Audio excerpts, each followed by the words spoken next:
What's up YouTube, X3 Chronic, back at again once again with yet another amazing video. And since this is my first video of 2018, I want to make it special. After a week of footage and 2 days of editing, it's finally done. If you enjoyed the video, make sure to hit that like button, and let's get into this top 5.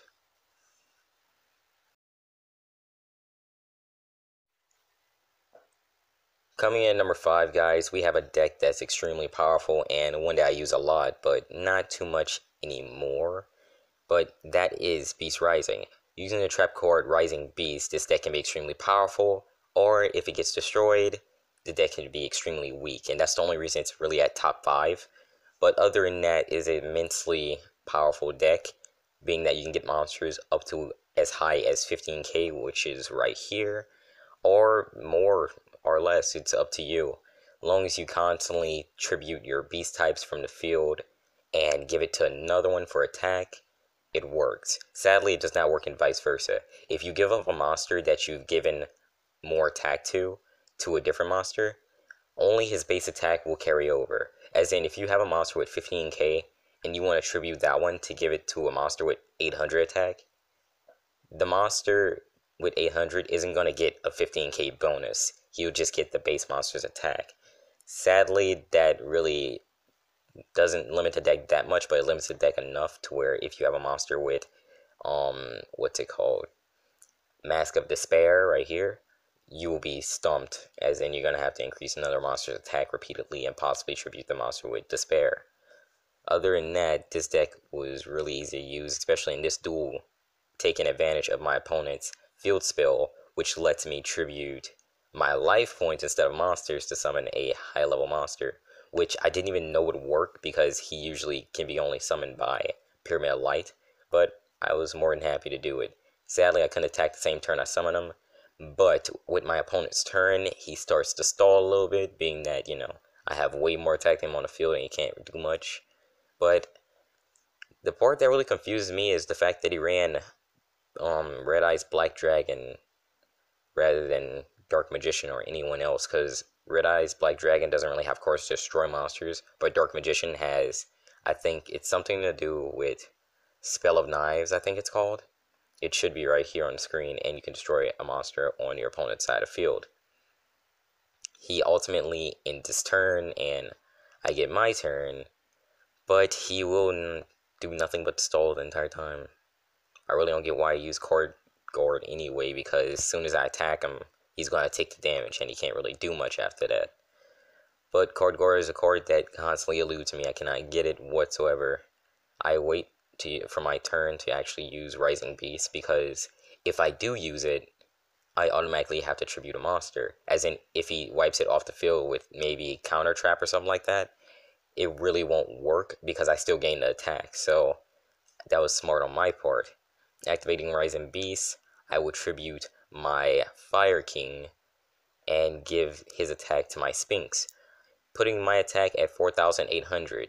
With a direct attack, that is 2,100 damage, and that will end the duel.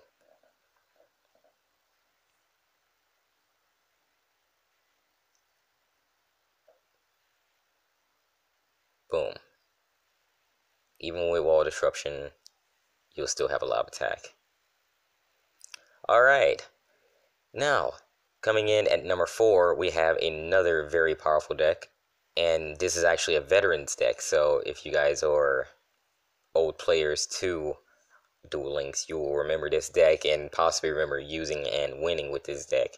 I'm talking about you can get up to at least gold 5 with this deck, if you have the right cards, that is. But that is Nutria.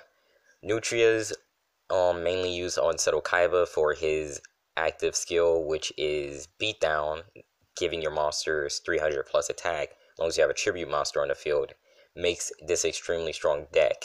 The reason being is because of Nutria Pumpkin on screen right now, and his effect is that you can special summon a monster to the field if your opponent already has a monster when you summon them. So you can summon Stag Beetle, which is right here, and another tribute monster right here, because his effect is if your monster uses an effect, you can special summon him during your standby phase. So you can have up 3 monsters on the field, boost their attack plus 300, and easily end the duel. Sadly, in this duel, I only had Stag Beetle, so I summon him to the field, and on my turn, I go for attack after activating Beatdown. Going for this attack, I attack with Pumpkin first, and I'm really glad I did do that, because my opponent activates Hero Barrier, which saves this monster for one turn, or one attack. I do attack him with Stag Beetle to do a whopping 1000 damage, and I end my turn. On his turn, he will, let's see, set a monster face down, and set a spell or trap in your turn. He sets a spell or trap card, and now he ends his turn. Going back to my turn, I draw the monster that was, I draw, I draw Unpunishable Attack and use Card Shuffle to draw another card, which is the monster I talked about earlier that you can special summon. Instead of using him, I actually activate Magical Mallet to send him back into the deck and draw another card. The card I draw is Nutria Strawberry, summoning him to the field. That's 1600 attack on field, as well as 1400 and 2300. I use Beatdown to boost their attack by 300 each, and that will end the duel, because my opponent now takes all his direct damage, and he really can't stop it. He uses enemy controller to switch my Stag Beetle to defense position, leaving my pumpkins to still attack him. I end my turn, and my opponent ultimately surrenders, finally realizing that no matter what he did, he would not win. And these aren't duels against friends or duels against random NPCs. As you can see from the duel mats, those are ranked. Coming in at number 3, we have another powerful deck that I used a lot, but not too much anymore, and that is my Bursting Winds 6 Samurai deck, consisting of the card Bursting Winds right here, and I mean 3 of them, and consisting of this trap card to put spells back in my deck right here. It makes for an extremely powerful deck on the fact that you can get immense amounts of attack, even for the lowest level cards, at least for that turn. The reason for you having that trap card is every time you use Bursting Winds, and only when you use Bursting Winds, as long as you have 2 or more in the graveyard, you should use the trap. Don't use it for equipped spells, because those aren't really that useful compared to Bursting Wind, in my opinion, because you can't constantly, have that 1000 attack and defense. Even with Bursting Winds, you only get it for the one turn, but that could mean the difference between losing and or winning a duel.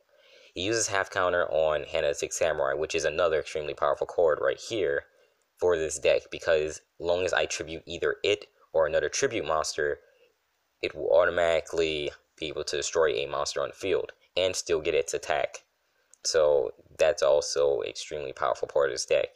He sends my Strike Armor to the graveyard, but that will not stop me from winning this duel, because I draw my turn after he activates his turn and direct attacks me.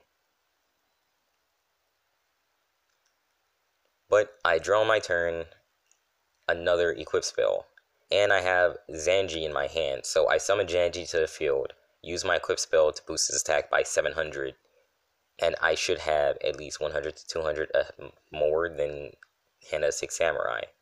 I go in for the attack after quoting amazing, voice lines from Izanami, and that should do 200 damage. Now, the reason I use Izanami for my 6 Samurai deck is really because of her voice lines. Sometimes they can be cocky, sometimes they can be, I don't know. It's just her voice lines that really make the deck stand out, in my opinion. At least the deck right now stand out, because she's always like, your fate was sealed from the start, or something like that, and it really makes your opponent think about, maybe he was right, maybe he's like hacking or something, even though I really aren't, but who's to say, our opponent doesn't think that. That will end that duel, and now we're in the top 2. Now, this was a very hard decision for me to make, but for number 2, we have Chaz and his level deck, which the level deck is explained simply by the name level deck. It consists of level monsters such as level insect or dragon and silent magician.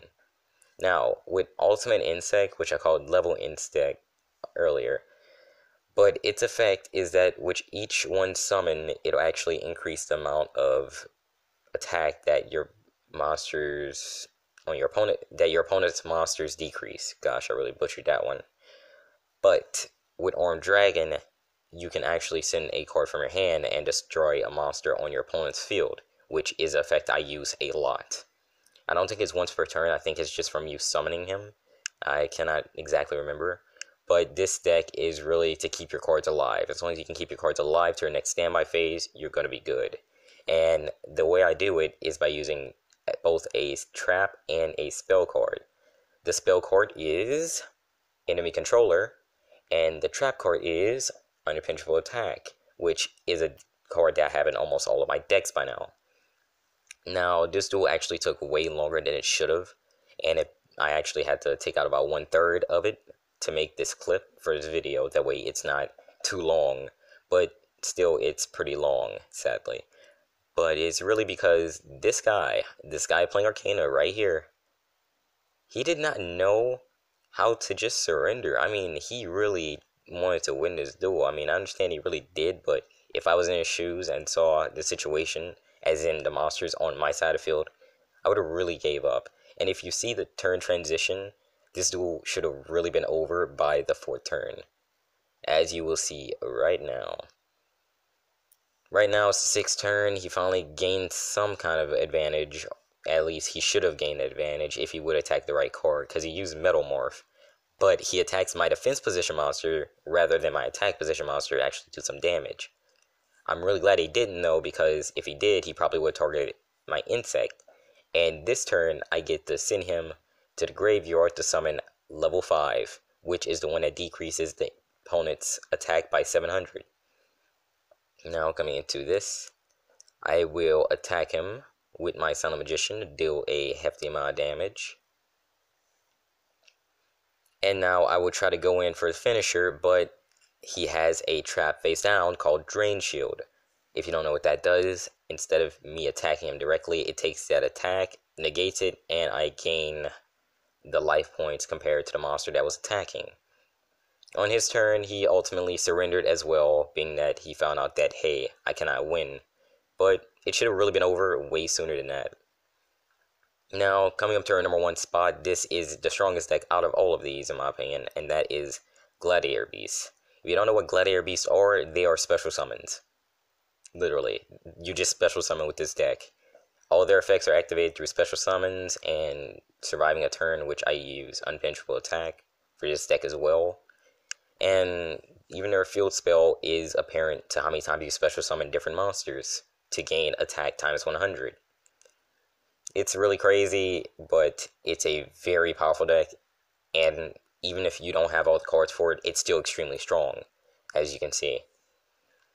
Sadly, he destroys my monster, but that will not go without revenge. On my turn, I draw. I get Wall of Disruption, so I summon Gladiator Beast Liqueur. Gosh. Anyway, I set down Unpenetrable Attack and Wall of Disruption. I could have protected my card for this turn and still got the effect off, but I decided to use Wall of Disruption, as you will see in a moment.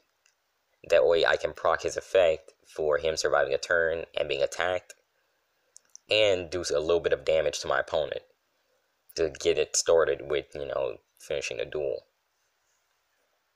I won't use Unpenetrable Attack, but I will activate my card's effect during my end turn right now. Activating his effect, I summon a monster with 8 stars and 2,600 attack? Yes, 2,600 attack to my field. And this is where the duel gets very intense on my part, because if I would have messed up and said no to the one effect, the duel would have lasted longer, and I would have possibly lost if I didn't draw the right cards, which I highly doubt that, but it would have lasted way longer. I go in for the attack. He flips his face down, which is a quick spell known as, let's see, Super Rush, or whatever that rush was. If you don't know what that card does, right here, long as you pick their attribute, any monster that tries to attack you, or if your monster tries to attack a monster with that attribute, it gets destroyed. I use Unpenetrable Attack to make my monster immune to being destroyed for that turn, and continue with my attack, wiping his life points. Guys, I really enjoy making this video, even though I messed up a couple times in this video, but that's because I'm really excited about making it. Other than that, it's been fun making this video, and I really tried. If you guys enjoyed the video, make sure to like and subscribe for more, and I will see you guys next time. I finally changed my intro.